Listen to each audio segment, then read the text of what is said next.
سامعین السلام علیکم۔ میں کافی دیر کے بعد یہ ویڈیو دوبارہ شروع کر رہا ہوں۔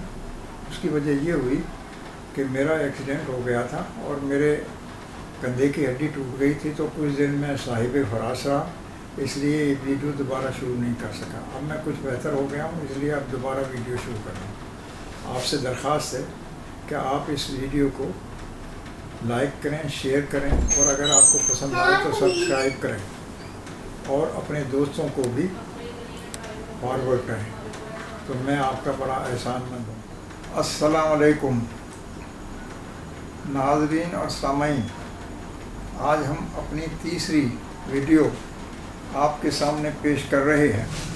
اس سے پہلے دو ویڈیو میں ہم نے جنرل تعارف کرایا اپنا کہ میں کون ہوں اور کہاں پیدا ہوا۔ آج میں اپنے بارے میں اور اپنے گاؤں کے بارے میں اپنے خیالات کا اظہار کر رہا ہوں۔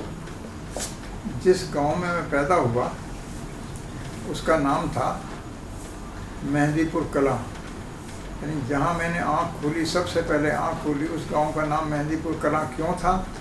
کیونکہ اسی علاقے میں دو گاؤں تھے، ایک مہندی پور کلاں اور ایک مہندی پور خرد۔ ہمارے گاؤں کا نام مہندی پور کلاں تھا۔ کلاں اس لیے تھا کہ وہ گاؤں بڑا تھا، اور مہندی پور گاؤں خرد گاؤں جو تھا وہ میواتیوں کا گاؤں تھا اور چھوٹا گاؤں تھا۔ یہ الگ بات تھی کہ ہمارے دونوں گاؤں میں کا فاصلہ تقریباً 8-10 کلومیٹر کا تھا، یعنی 7-8 میل کا تھا، اور وہاں اکثر بیشتر یہ چپکلش رہتی تھی کہ وہ کہتے تھے کہ ہمارے گاؤں کا نام کلاں ہونا چاہیے، کیونکہ ہم بہت زیادہ مشہور ہیں۔ وہ کس بات میں مشہور تھے کہ وہ چوری بہت کرتے تھے، اور دنیا جہان میں ان کے نام چوروں کا مہندی پور مشہور تھا۔ اتفاق کی بات ہے، جب ہم کہیں باہر جاتے تھے تو ہمارے نام جب ہم سے پوچھتے آپ کہاں کے رہنے والے ہیں، ہم کہتے مہندی پور کے، تو وہ کہتے تھے کہ چوروں کا مہندی پور۔ میں نے کہا نہیں، ہم چوروں کے مہندی پور کے نہیں، ہم شریف لوگوں کے مہندی پور کے رہنے والے ہیں۔ تو وہ کہتے ہیں نہیں تو پھر رسا گیروں کا ہوگا۔ اب آپ لوگ رسا گیری کا مطلب نہیں سمجھتے ہیں، تو یہ ہم بعد میں سمجھا دیں گے کہ رسا گیر کون ہوتے ہیں۔ تو بہرحال میں آپ کو اپنے مہندی پور کلاں کے بارے میں بتانا چاہتا ہوں کہ مہندی پور کلاں ایک ایسی جگہ آباد تھا جہاں اس زمانے میں، جب مہندی پور میں ہم رہتے تھے تو اس زمانے میں اس کو دور افتادہ علاقہ کہتے تھے، یعنی وہاں زندگی کی تو تمام سہولیات تھیں، ایمنٹیز تھیں، وہاں موجود نہیں تھیں، اور اس علاقے میں لوگ آتے جاتے بھی کم تھے۔ ہمارے یہاں جو جیسے اسکول نہیں تھا، ہمارے پاس پڑوس میں ایک لوور پرائمری اسکول تھا۔ ہمارے گاؤں کے چاروں طرف جنگل تھا، ایک طرف دریا تھا جس کا نام دریائے جمنا تھا، دو طرف دریائے جمنا تھا۔ دریائے جمنا دہلی کی طرف سے یعنی مغرب کی طرف سے مشرق کی طرف آتا تھا۔ جب ہمارا گاؤں آتا تھا تو وہاں سے ہمارے گاؤں کو پانی کی ٹکر، یعنی پانی کا جو بہاؤ تھا وہاں روکتا تھا، اور پھر وہ جنوب کی طرف چلا جاتا تھا۔ تو اس طرح سے دو طرف سے ہمارے گاؤں کے طرف دریائے جمنا کا پانی تھا۔ برسات میں پانی اتنا زیادہ آتا تھا کہ سارا گاؤں ڈوب جاتا تھا۔ چاروں طرف پھر ہم اپنے گاؤں کے ایک پشتہ باندھتے تھے، ایک بند باندھتے تھے تاکہ پانی نہ آ سکے، لیکن اکثر و بیشتر پانی گاؤں میں گھس جاتا تھا۔ گاؤں کے تمام مکان کچے تھے، اکثر وہ مکان گر جاتے تھے، پھر لوگ دوبارہ اپنے مکان بناتے تھے، اور اس طریقے سے زندگی کا سفر جاری رکھتے تھے۔ تو کچھ مکان اس میں سے ایک دو پرانے زمانے کے مکان جو تھے پختہ بنے ہوئے تھے، یعنی چھوٹی اینٹوں کے بنے ہوئے تھے، لیکن جب دریا نے کاٹنا شروع کیا گاؤں کو تو وہ تمام حویلیاں دریا نے کاٹ کر پانی میں بہا دیں، اور وہ حویلیاں ختم ہو گئیں۔ اس طرح ہمارے گاؤں کے بہت سے کنویں بھی دریا برد ہو گئے، یعنی دریا میں بہہ گئے۔ تو یہ تھا ہمارے گاؤں کا نقشہ۔ اب اس کے بارے میں اس کے محل وقوع کے بارے میں تھوڑا سا بتا دوں، پھر میں اس کے علاقے میں رہنے والے لوگوں کے بارے میں بتاؤں گا کہ یہ ہمارا گاؤں جو تھا ضلع بلند شہر، جو کہ مغربی یوپی کا ایک اہم ضلع تھا، اس سے 20 کلومیٹر دور یہ جنوب کی طرف واقع تھا۔ ہمارے گاؤں سے دہلی کا فاصلہ تقریباً 37 میل دور تھا۔ جیسے میں نے بتایا کہ 18-20 میل ہمارا گاؤں بلند شہر سے دور تھا۔ ہماری تحصیل تھی کھرجا، اس سے یہ کوئی 17-18